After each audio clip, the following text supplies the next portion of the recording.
Muito obrigado por escolher o Ministério de Vídeo e Áudio do Templo Batista Maranata. Depois de ouvir esta mensagem, visite o nosso site www.tbm.org.br.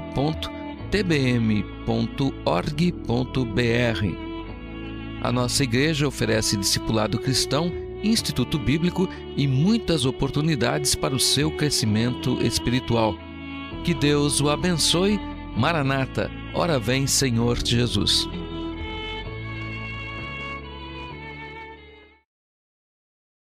A grande comissão. Hoje, esse mês, nós estamos falando de missões. E eu quero falar um pouquinho dessa grande comissão para os irmãos hoje. Abra sua Bíblia, Mateus 28, versos 18 a 20. E depois Atos 1:8. Atos capítulo 1, verso 8. Coloque-se em pé se você puder, por gentileza. Somente se você puder. E eu vou ler esses dois textos então, que são centrais naquilo que nós vamos falar durante todo esse mês. Mateus capítulo 28, versos 18 a 20, dizem assim: E chegando-se Jesus, falou-lhes dizendo: É-me dado todo o poder no céu e na terra. Portanto, ide, fazei discípulos de todas as nações, batizando-os em nome do Pai, e do Filho e do Espírito Santo, ensinando-os a guardar todas as coisas que eu vos tenho mandado, e eis que eu estou convosco todos os dias até a consumação dos séculos. Agora Atos capítulo 1, verso 8. Atos capítulo 1, verso 8 nos diz assim: Mas recebereis a virtude do Espírito Santo que há de vir sobre vós, e ser-me-eis testemunhas, tanto em Jerusalém como em toda a Judéia e Samaria, e até os confins da terra. Nosso Deus, nós, durante esse mês, temos o propósito de, como igreja, crescermos na compreensão do Teu desejo a respeito de nós e de missões.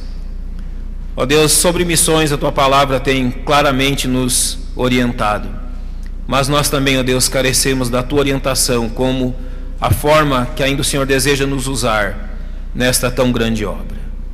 Nós Te louvamos, ó Deus, porque a igreja tem se envolvido nessa responsabilidade, e nós carecemos do Senhor que essa responsabilidade a cada dia mais se firme e ainda mais se expanda a outros irmãos e a outras igrejas através do ministério do Teu Espírito Santo em nosso meio. Nos ajuda, Pai, nos textos que temos hoje para estudarmos. Nós confiamos na ação do Teu Espírito Santo, pois oramos na dependência dEle. No nome de Jesus. Amém.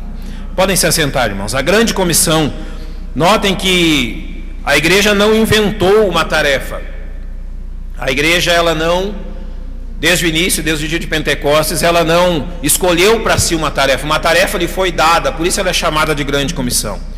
Ela é grande, tanto pela sua amplitude, tudo que ela envolve, o tempo que ela envolve, porque ela é grande realmente porque é a maior obra a ser realizada nesse mundo em todos os tempos. Não há nenhuma obra a ser realizada nesse mundo maior do que a grande comissão, porque ela envolve as coisas que não são somente desse mundo, mas as questões que atingem toda a eternidade. A grande comissão, ela não trabalha com questões materiais simplesmente, mas ela trabalha com questões eternas, que é aqui na questão a alma do ser humano. Por isso ela é grande, é uma grande comissão, porque não foi a igreja que a escolheu, mas sim Cristo que deu a ela.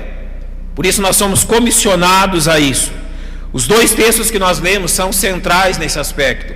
Em Atos 1:8, nós temos o combustível para cumprir essa grande comissão. E em Mateus 28, nós temos o próprio Mestre nos dizendo o que nós devemos fazer. Então são dois textos que nos ensinam a base de tudo que realizamos quando falamos de missões. Eu quero falar hoje apenas 4 aspectos disso. 4 questões que são simples, mas que nos ajudam muito a entender como Deus deseja nos usar nesse aspecto. Notem, participar de missões, ser um missionário, não envolve emoções ou sentimentalismo, mas uma vez que é uma grande comissão, envolve uma decisão da alma do homem, do ser do homem, ou seja, uma decisão na sua própria vontade de fazer aquilo que Deus está dizendo que Ele faça.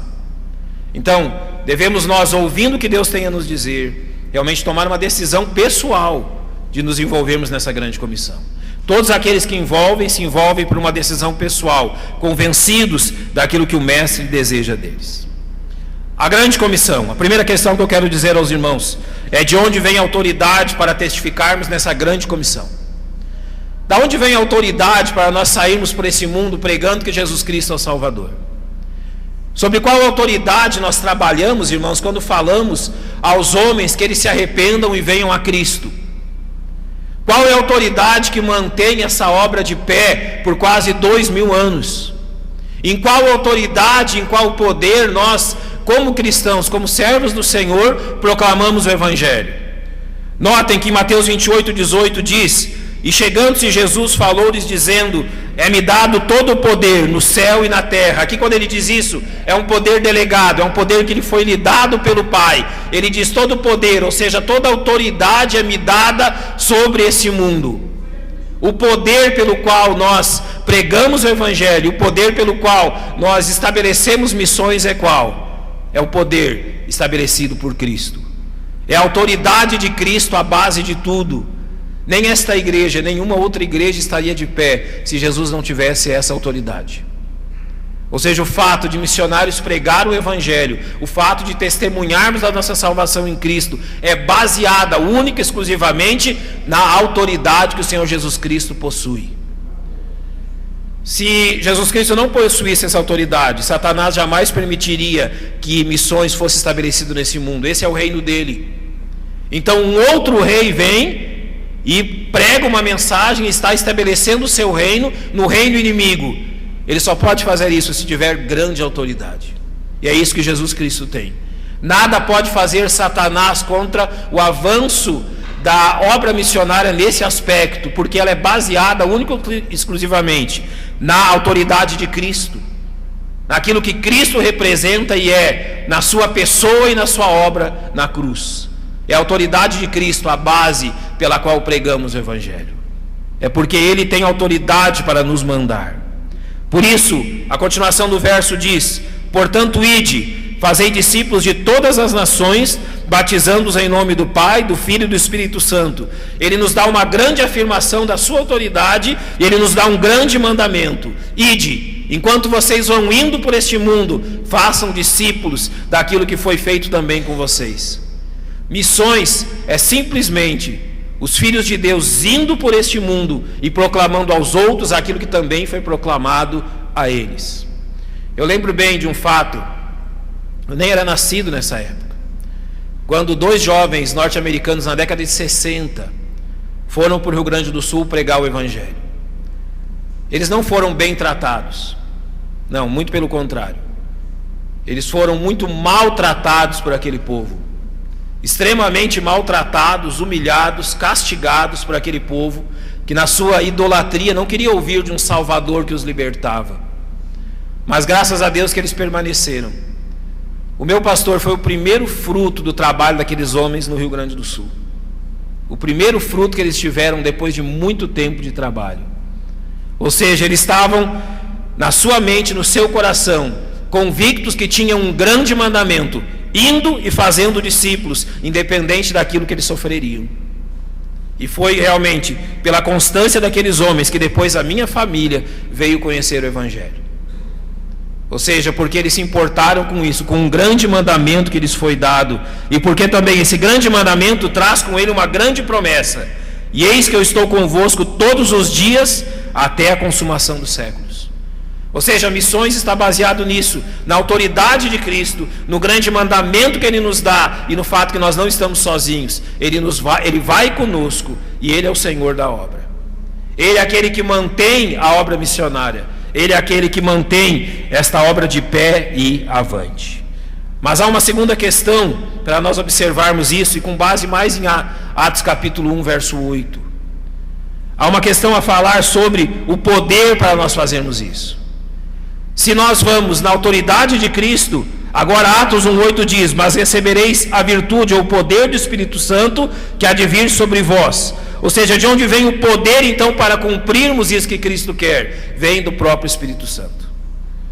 A obra missionária é realizada na autoridade de Cristo e no poder que Ele mesmo nos concede pelo Espírito Santo. A obra missionária não é uma obra humana nesse aspecto, ela é uma obra divina. Ela não é mantida pela força da carne, mas mantida por aquilo que Deus tem feito, principiando pelo coração dos homens, os convencendo e os ganhando, e os fazendo realmente fazer discípulos, os levando a fazer discípulos. É o poder do Espírito Santo, é a virtude do Espírito Santo a base e o combustível de toda a obra. Então, irmãos, aqui entra uma questão essencial, quando nós olhamos para todos aqueles que estão representados naquelas fotos lá ao fundo, e em todo o trabalho que os irmãos têm feito de colaborar na obra missionária. Quando nós oramos por missões, nós estamos reconhecendo que somente Deus pode dar o poder para que missões sejam feitas.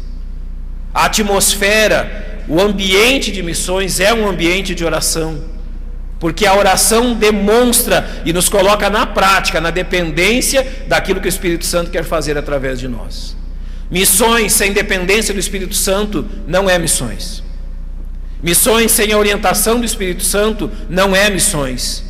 E missões sem o poder do Espírito Santo nunca chega ao seu objetivo. O primeiro passo, a primeira tarefa sempre é orar, porque é no ambiente de oração que, por exemplo, o Novo Testamento narra que Paulo e Barnabé foram enviados. Ali o texto de Atos diz que a igreja orava e o Espírito Santo falou, creio, audivelmente àqueles homens: separai-me agora, Paulo e Barnabé, para a obra que os tenho chamado. O que a igreja fazia quando isso aconteceu? A igreja orava. O ambiente vem pela oração, e essa virtude do Espírito Santo, esse poder é derramado num espírito de oração sobre aqueles que estão dispostos.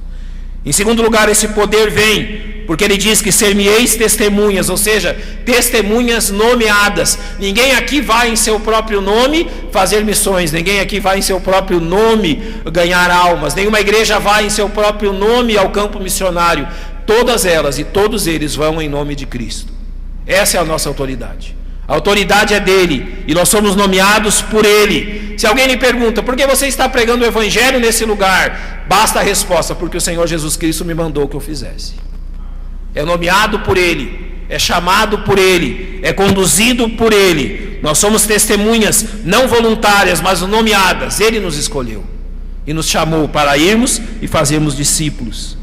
E esse poder tem uma abrangência universal, porque diz: tanto em Jerusalém como em toda a Judéia e Samaria e até os confins da terra. Começa em nossa casa e vai até onde nós alcançarmos. Vai até onde a igreja alcançar. E isso inclui a responsabilidade de um mundo inteiro. Você já prestou atenção que tamanho é o seu mundo? Alguns têm um mundo bem restrito. Outros têm um mundo um pouco maior. Alguns mantêm o seu mundo, o mundo das suas relações, bem restrito. E outros o expandem muito. Agora, olhando desse aspecto do nosso mundo, essa seria a nossa responsabilidade. Cada crente fazendo a sua responsabilidade, aquilo que Deus colocou a ele. Eu gosto muito quando um historiador, eu li sobre isso, um historiador escreveu sobre o Império Romano. Uma coisa muito interessante sobre o Império Romano e os soldados romanos, sobre a responsabilidade deles e como que eles conquistaram o mundo. Aquele historiador conta que a responsabilidade de cada soldado romano compreendia exatamente o lugar onde estavam os seus pés. Apenas aquela metragem quadrada, 1 metro quadrado talvez, o lugar que estavam os seus pés. Ele tinha a responsabilidade de não permitir que nenhum inimigo passasse pelo local onde estavam os seus pés. Agora, apenas um, mas quando você somava todos aqueles que estavam enfileirados, aqueles homens conquistaram o mundo, porque assumiram a sua responsabilidade local, fizeram primeiro onde estavam e juntos conquistaram. E assim é, irmãos. O trabalho de missões pelo poder do Espírito Santo ele é cumprido quando, em primeiro lugar, nós assumimos a responsabilidade de onde estamos, da onde vivemos, das pessoas que estão ao nosso alcance. Às vezes nós cometemos o erro de pensar que missões é lá longe, lá tão longe que eu não posso chegar lá, quando não. Ela começa sempre aonde você está. Ela começa no seu coração pela ação do Espírito Santo e pela responsabilidade de onde você está. Do que testificamos na grande comissão, eu quero dizer um pouco aos irmãos agora. Quando somos chamados a falar de uma verdade, do que nós estamos testificando? O que as pessoas ouvem na grande comissão? O que as pessoas têm a ouvir quando falamos dessa grande comissão? Eu já falei isso aos irmãos, eu quero repetir esta questão hoje, que são 4 coisas. 4 verdades que na grande comissão nós somos chamados a proclamar aos homens.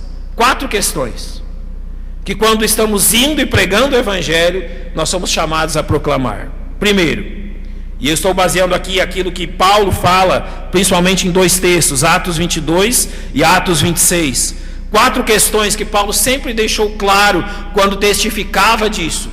Quando realmente como instrumento de pregar o Evangelho a outros, ele sempre deixou claro. Então, quando missões avança, essas 4 questões também vão avançando juntas.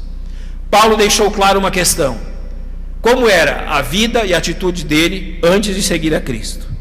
Notem o que ele diz no verso 3 de Atos 22. Criado aos pés de Gamaliel, instruído conforme a verdade da lei de nossos pais, zeloso de Deus como todos vós hoje sois. Enquanto Paulo cumpria essa grande comissão, o método dele de deixar claro às pessoas a mensagem que ele estava pregando, era deixar claro quem ele era antes de conhecer a Cristo. Antes de conhecer a Cristo, como era a minha vida, e ele fala aqui claramente da sua religiosidade, do seu zelo pelas coisas de Deus. Nessa responsabilidade pessoal de falar do poder de Cristo e da salvação em Cristo, nós vamos encontrar muitas pessoas assim, zelosas daquilo que fazem, zelosas da sua religião, zelosas daquilo que os seus pais lhe legaram. Paulo diz: eu fui tudo isso também. Eu fui tão zeloso como você. E além de tudo, ele diz no verso 4: e persegui esse caminho até a morte. Ou seja, o meu zelo não ficou apenas em palavras, mas eu persegui aqueles que se apresentaram contra a religião que eu representava. Essa era a vida de Paulo. Além de rejeitar o Evangelho, um inimigo do Evangelho.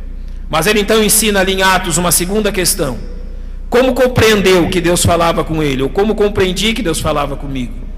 Ele diz nos versos 6 e 7: de repente me rodeou uma grande luz do céu, e caí por terra, e ouvi uma voz que me dizia: Saulo, Saulo, por que me persegues? Aqui é interessante. Paulo compreende que a luta dele não era contra os homens, não era contra uma igreja que ele lutava, não era contra pessoas que estavam representando Cristo, nomeadas por Cristo, que ele lutava.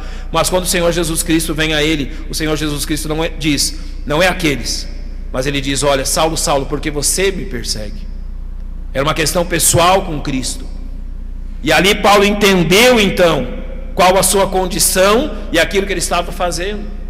Nenhum homem chegará ao conhecimento do Evangelho se ele não entender que a questão principal dele é com Deus, não é com outros homens. Nenhum homem chegará à salvação se não compreender que a ofensa dele não é simplesmente contra as pessoas, mas ele é o inimigo de Deus. E é com Deus que ele está lutando todo o tempo. Paulo lutava com Deus, imaginando lutar com os homens.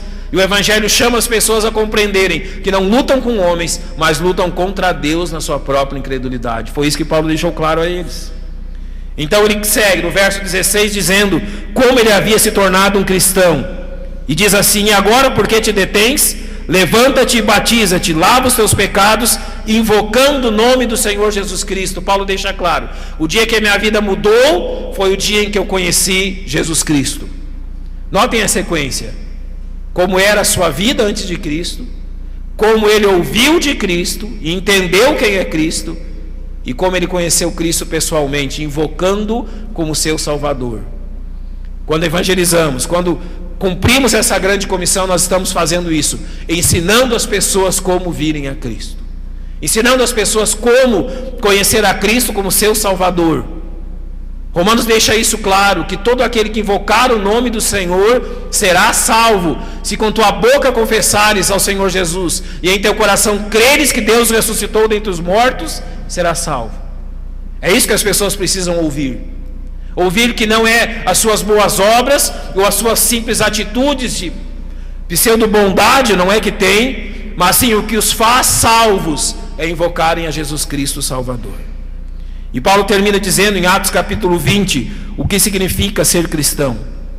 Para ele resume da seguinte forma: mas de nada faço questão, nem tenho a minha vida por preciosa, contanto que cumpra com alegria a minha carreira e o ministério que recebi do Senhor Jesus, para dar testemunho do Evangelho da graça de Deus. Ele diz: a partir do momento que eu conheci o Senhor Jesus Cristo, Ele simplesmente se torna tudo para mim. Esse é o testemunho do cristão.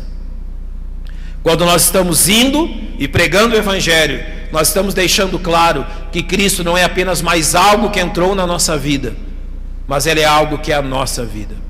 Não temos nada sem Ele, e qualquer bem ou valor desse mundo nada vale diante do fato de possuir a salvação em Cristo.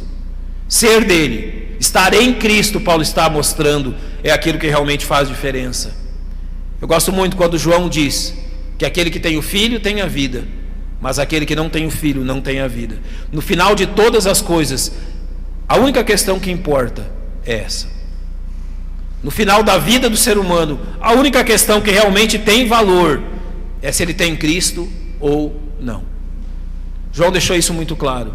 Você tem Cristo, você tem a vida. Você não tem Cristo, você não tem a vida.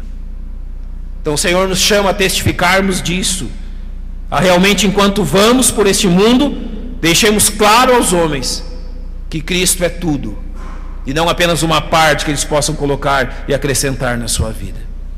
Quais são as razões, para terminarmos, que nos fazem ir e nos leva realmente a testificar de Cristo e da sua salvação nessa grande comissão? Eu separei 6 razões para que nós façamos missões. 6 razões para que, pessoalmente, enquanto nós estamos indo por esse mundo, nós preguemos o Evangelho.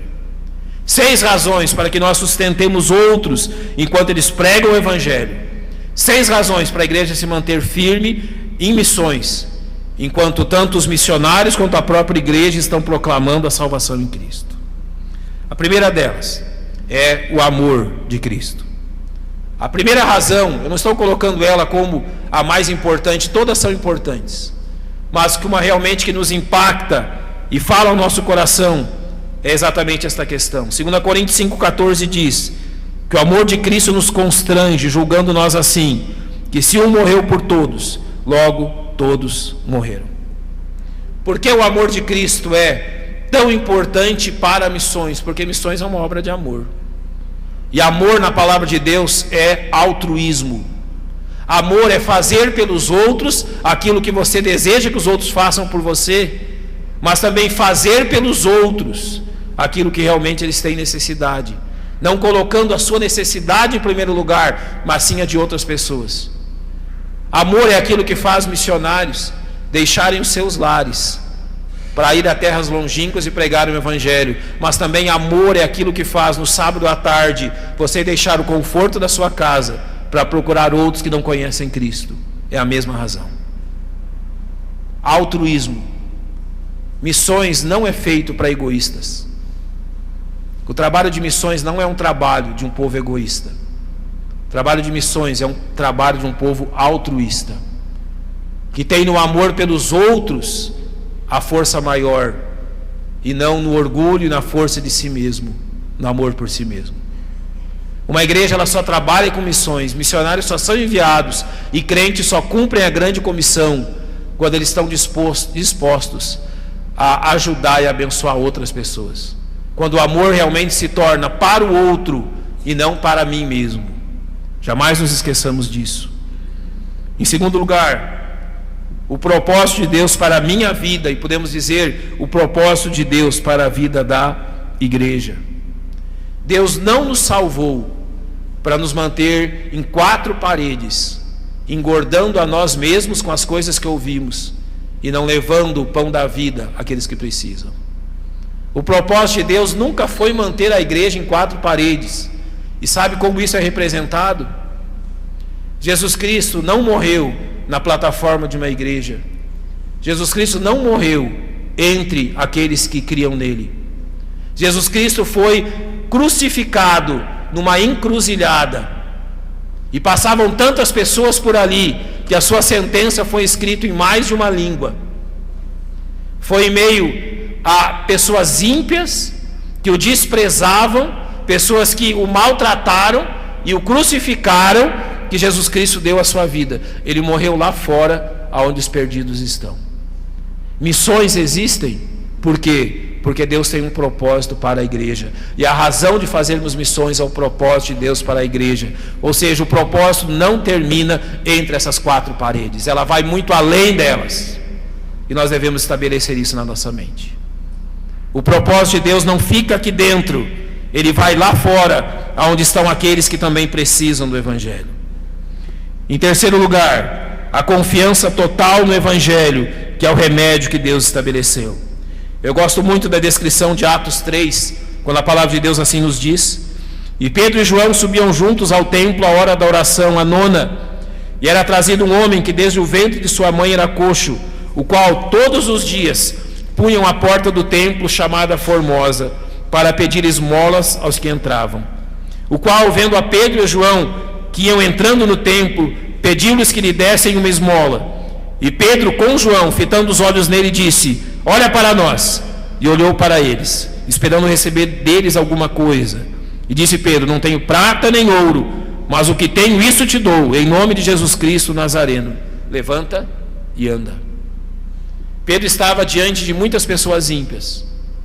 Pedro estava diante de muitas pessoas que haviam conhecido o Senhor Jesus, e talvez de muitos daqueles que haviam crucificado o Senhor Jesus. Pedro só fez o que fez porque ele tinha a confiança plena naquilo que Deus estava fazendo por intermédio dele. Você já pensou se ele manda o homem levantar e o homem não levanta? Você já pensou em outros tantos textos da Bíblia, se é falado aquilo que os apóstolos fizeram e nada tivesse acontecido?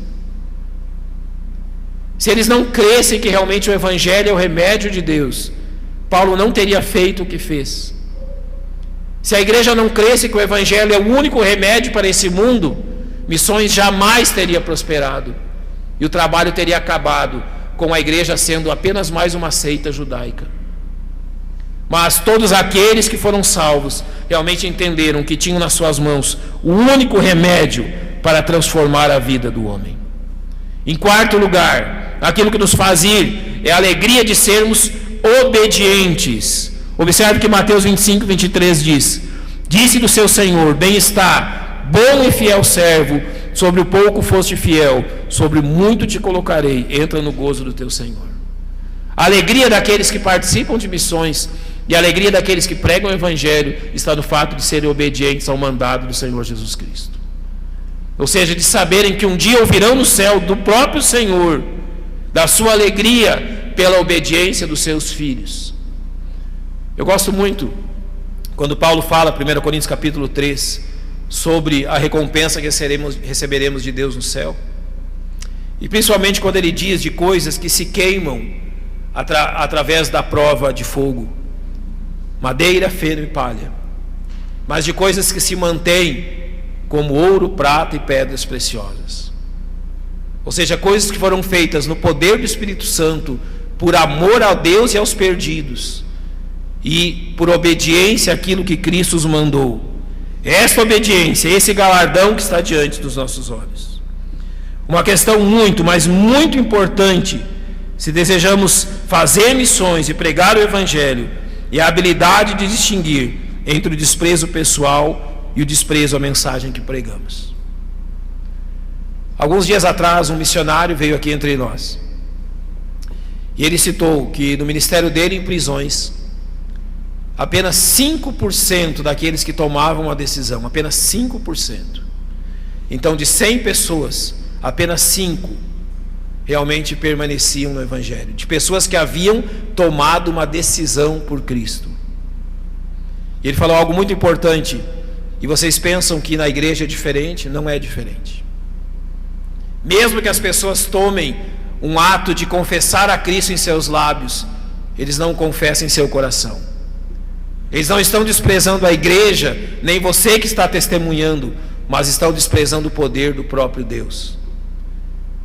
Missões, enquanto pregamos, enquanto anunciamos Cristo, nós sabemos, poucos serão aqueles que vão refugiar-se no sangue de Cristo para a sua salvação. Mas notem, eles não estão desprezando a nossa igreja, eles não estão desprezando a você que pregue e a nenhum de nós. O desprezo deles é por Deus. É diante de Deus que eles darão conta disso. Então, se as pessoas estão dizendo não à pregação do Evangelho, se parece que missões não está avançando pela salvação de almas, não, esse não é o nosso trabalho. Nosso trabalho é pregar o Evangelho. E o Senhor, pelo Espírito Santo, tem convertido aqueles que Ele tem chamado. Então, jamais nos debilitemos ou jamais venhamos a enfraquecer nisso, ao ver que as pessoas estão rejeitando a mensagem. E por último, o motivo para fazermos missões e pregarmos o Evangelho, cumprindo a grande comissão, é a condição que este mundo se encontra.